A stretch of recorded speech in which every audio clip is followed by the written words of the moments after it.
Hello, my name is Conrad Mbewe. I am pastor for Kabwata Baptist Church in Lusaka, Zambia.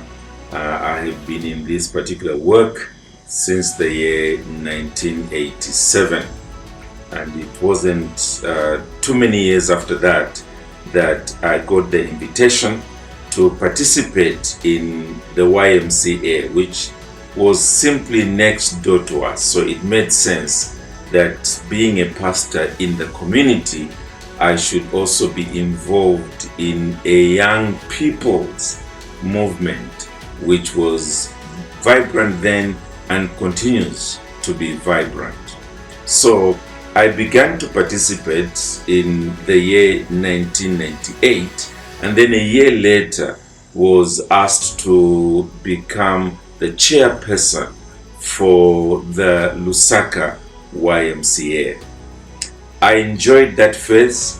I would have loved it to continue, but in the year 2004, I was then asked to be involved in the national level, and it wasn't long before I was requested to put my name forward for elections, and I was elected to become the president of the National Council of the Zambian YMCA.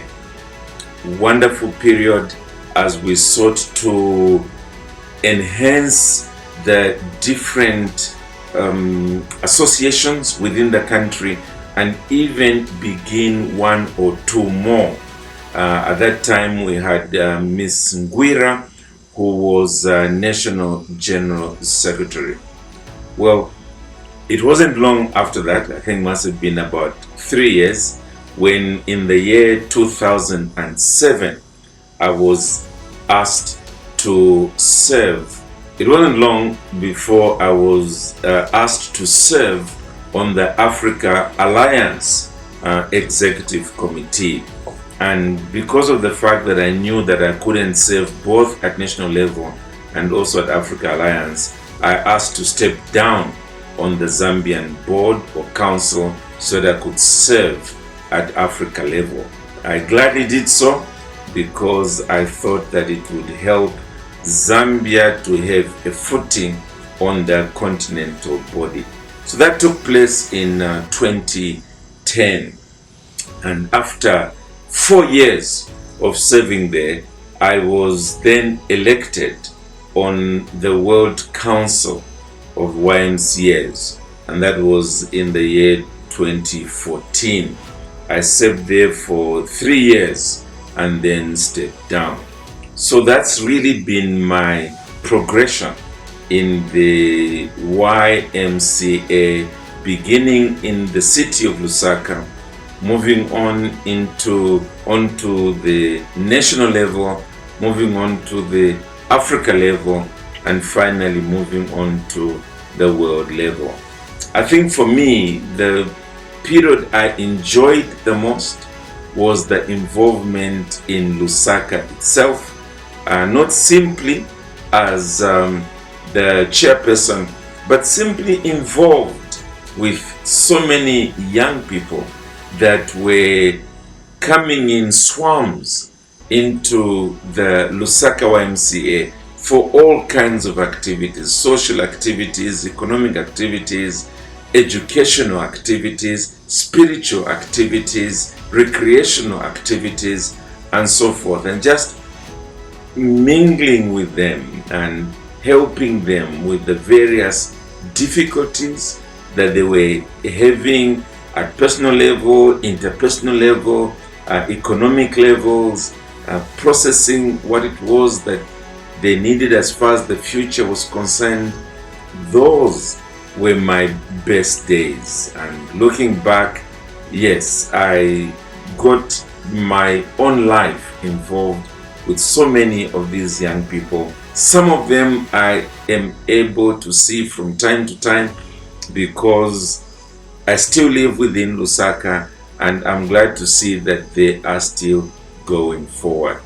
I'm also happy to see that the YMCA continues, and as long as it is there, I know that there is a vehicle through which young people can have their potential realized, because that's what the YMCA is all about.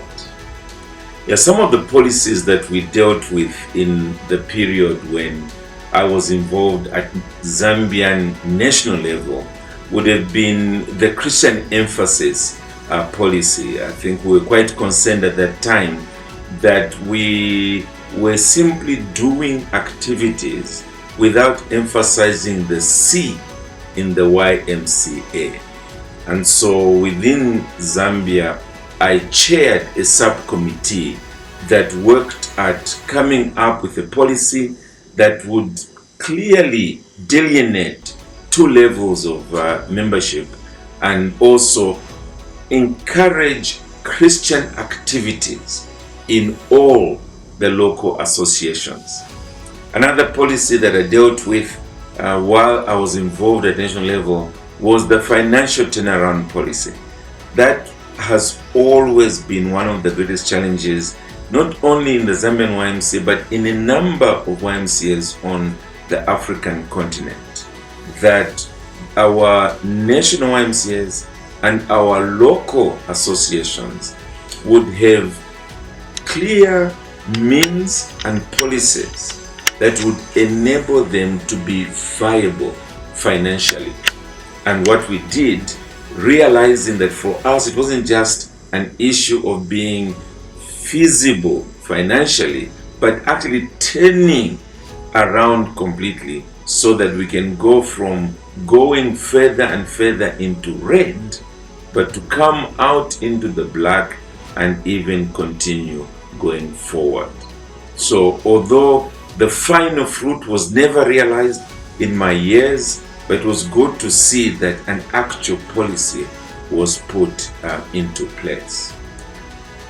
I was also involved in coming up with an HIV/AIDS policy for the YMCA, though I was not the one who chaired that subcommittee. I was simply brought in so that I could add the spiritual component to the molding of that policy. And it's good to see that it became a guiding document for the YMCA, especially in those days when HIV/AIDS was wreaking havoc. It was just important that our own young people were educated and also that they were helped to avoid going that way. Yeah, I have found that individuals need to have organizations like the YMCA in society so that they can be involved in one another's lives. In the community, you need to have places where educationally you are being enhanced, spiritually you are being enhanced, socially you are being enhanced. And that's one way that you as an individual benefit from the Young Men's Christian Association. It is not just you benefiting, but it is also you benefiting others, so that together you can build a local community, together you can build a city, a nation, and even beyond. Because ultimately, the future depends on what young people, young adults, youths are doing with their lives.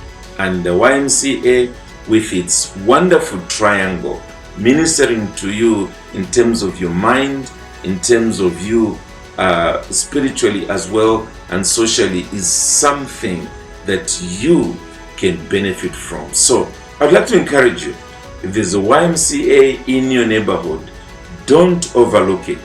Go and join. You will be a real beneficiary from it.